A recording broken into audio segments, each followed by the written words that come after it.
Thank you very much for giving us this opportunity to have this presentation today. So we'll be presenting on the strategies for enhancement of malaria vaccine awareness, acceptance and uptake for children under 5 years in the South-West Region of Cameroon.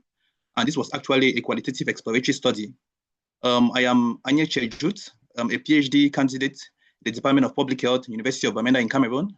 And also have with me as co-presenter, Mr. Eugene Enafang, who is also a public health epidemiologist, and also a final year PhD candidate for the University of Buea in Cameroon. So looking at the background, we'll see that malaria remains the leading cause of morbidity and mortality for children below 5 years of age in sub-Saharan Africa. And we see that in sub-Saharan Africa, 93.6% of global malaria cases were reported, and we have 95.4% of deaths, which mostly occur in children below 5 years of age. Specifically looking at Cameroon, the leading cause of morbidity and mortality in children below 5 years of age was actually malaria, and it accounted for 3% of global malaria cases and 1.9% of cases globally in 2023, according to World Malaria Report. Malaria is also tend to be responsible for about 50% of hospitalization cases within the country, with 65% being children less than 5 years of age.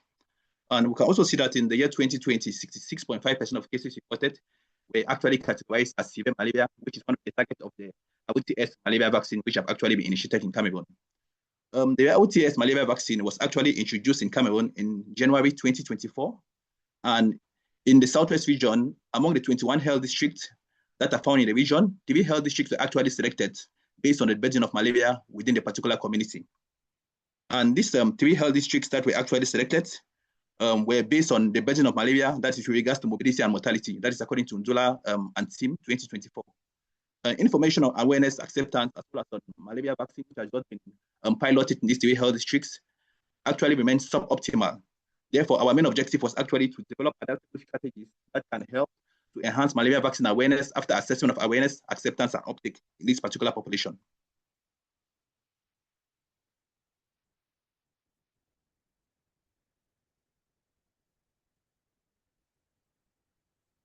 So right now, we are looking at the methodology.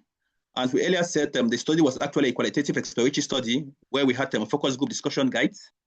And overall, we had 40 participants that were caregivers of mothers between 11 to 30 months of children, between 11 to 30 months of age. And among these 40 participants, 20 of the participants were actually selected from urban health districts or health areas, and 20 from rural settings. Data collection, our focus group discussion guides were actually pre-tested, where we had audio recordings that were actually transcribed and translated in order to ensure validity. And ethical approval was also obtained from the Institutional Review Board for the Faculty of Health Science at the University of Buea, and also from the South-West Regional Delegation of Public Health to be able to conduct this study. And for our data analysis, we had to use NVivo 12, where we carry out thematic analysis using Bonds and Clark 6 phases of thematic analysis, where triangulation was also done in order for us to come out with findings. Now, the first team was actually looking at awareness and understanding of malaria vaccine, comparing it with regards to urban and rural areas that were actually used for the study. And in urban areas, we noticed that there was actually a high level of awareness, but the level of understanding was actually shallow, which means that among all the participants, we had all the participants actually indicating that they were aware of the malaria vaccine. But when we go to deep understanding, we noticed that there was some sort of confusion with malaria treatment or other interventive prevention measures that can be put in place to prevent malaria. So one of the participants actually quoted, "I think many of us here are misunderstanding this malaria vaccine with other preventive measures, as some of us are actually describing other treatment measures our children are receiving, which we tend to perceive that protects us and our children from malaria." So in rural settings, we noticed that the level of awareness was uneven, as we have 50% of participants actually indicated that we actually aware of malaria vaccine that was initiated, whereas 50% were actually not aware. And information was actually gotten from health centers and as well as town criers. We also had communication inconsistencies. One of the supporting quotes actually states, "Sometimes the town crier just passes on the road. If you are not close to the roadside, you may not hear clearly the information which they are passing across when it comes to malaria vaccine," which means that that is an aspect of communication gap when it comes to communication with regards to rural settings. Another quote actually says, "Maybe when they announced it, I was actually at the farm. These soldiers certain occupational activities of mothers and caregivers at level of rural settings can either hinder them from receiving this information or this sensitization information that is being spread across when it comes to malaria vaccine." Looking at our findings from Chukwuka et al., conducted in Nigeria, it shows that high level of malaria vaccine is actually occurs mostly in urban settings when you want to compare it with regards to rural settings. And this is in line with regards to this study.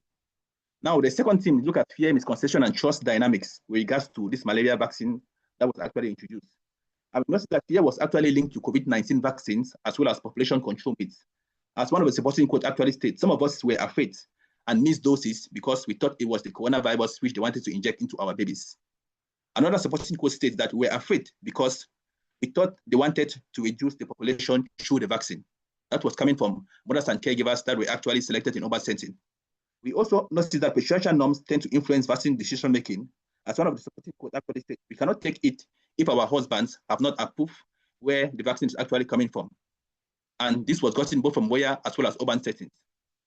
Now, the findings is in line with also Chukwuka et al. In the study carried out in Nigeria that stated that certain socio-cultural barriers and misconception can influence parental decision when it comes to vaccine uptake, which means that parents or maybe men have a great role to play when it comes to sensitization and also approving of these children to be able to take up this vaccine in order to protect them for their health. Now, trust was also shaped by communication clarity and as well as familiarity with healthcare workers that were involved in sensitization. As some of the supporting quote actually states, in urban setting, I trust the healthcare workers, but there are certain things I don't trust about them.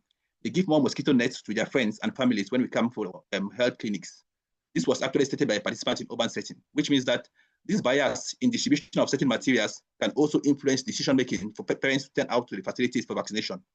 And another supporting quote also states, I didn't really have any fear because the person who told me about the vaccine is someone I trust.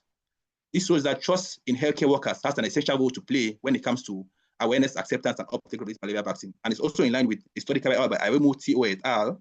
In sub-Saharan Africa, where it stated that decision-making process within family tend to influence uptake. Now, we are going to look at the next thing, which look at the vaccine efficacy in the pilot project that actually we conducted. And in urban setting, we notice that mothers and caregivers actually have a strong perception that malaria vaccine has actually reduced the episodes of malaria that actually reported based on when the vaccine was not yet available. And this is also in line with study carried out by Zavala and team in 2022 in Sub-Saharan Africa that stated that the introduction of malaria vaccine have actually tended to reduce the severity of malaria cases by 30%. And this has actually been confirmed by the information of participants in both rural and urban settings. Now, the next theme was barriers and challenges which we tend to encounter. And we noticed that distance to health facilities and transport challenges was actually experienced. We also had health system constraints, such as staff shortages and harsh attitudes. As some of the supporting quotes state, sometimes the healthcare workers tend to speak to us harshly and tell us to come another day for vaccination, and it discourages us. Also, limited clarity on vaccine type and schedule also limits information being given to mothers and caregivers, with them not being aware of when to come to the facility for vaccination and what type of vaccine they're supposed to receive. So this was actually recorded as well. And for communication gaps, we also noticed a lot of communication gaps where we noticed inconsistent health talks at facilities, non-specific announcement, caregivers unaware of vaccine differentiation, and also hard to reach population that are often missed, as been seen in previous slides. And some of the supporting quotes state, sometimes we don't even know exactly which vaccine is being given to us. They just say, come for vaccination without telling us which type of vaccine and when the vaccine is supposed to be given. And this is also in line with previous findings that poor communication contributes to knowledge gaps and can tend to affect uptake. Now, with proposed solutions given by caregivers in both rural and urban settings, caregivers actually proposed that social media, posters, facility-based education should be encouraged. As they stated, they should send it to social media because youth today are versed with Facebook and TikTok. In rural settings, healthcare workers, also, mothers and caregivers also encourage churches, town criers, and clear announcements to be made. As they stated, they should also make clear announcements in churches so more people will hear about the malaria vaccine and then operate. And they should also make clear announcements so that mothers can know which specific vaccine is being given in the population. So in conclusion, we noticed that there was high but shallow awareness in urban areas which could affect the impact on uptake of malaria vaccine. Uneven awareness also exists in rural settings with strong trust in healthcare workers, which acted as a facilitator to acceptance and uptake. And also misinformation and gender norms tend to influence uptake and acceptance of malaria vaccine. We also noticed certain communication gaps that tend to hinder equitable access information on vaccines effectiveness and also uptake. And the findings from this study also informed the design of a community tailored strategies. And here we can see certain recommended strategies such as strengthening targeted health education at ANC and child clinics to avoid confusion between malaria vaccine and other malaria preventive interventions. Also the use of community-centered communication like churches, town criers, also deployment of trusted community agents as well as facility nurses to the community to pass about sensitization information to parents and caregivers. We also have enhanced fairness and transparency in health service delivery system, which can also encourage mothers to return to the facility to have great information on this malaria vaccine uptake, and also to have their children vaccinated against malaria. So these are some recommended strategies which have been adapted from these findings. And these are the references that we actually used to develop these findings. Thank you very much for your kind attention. And I'm open for further questions.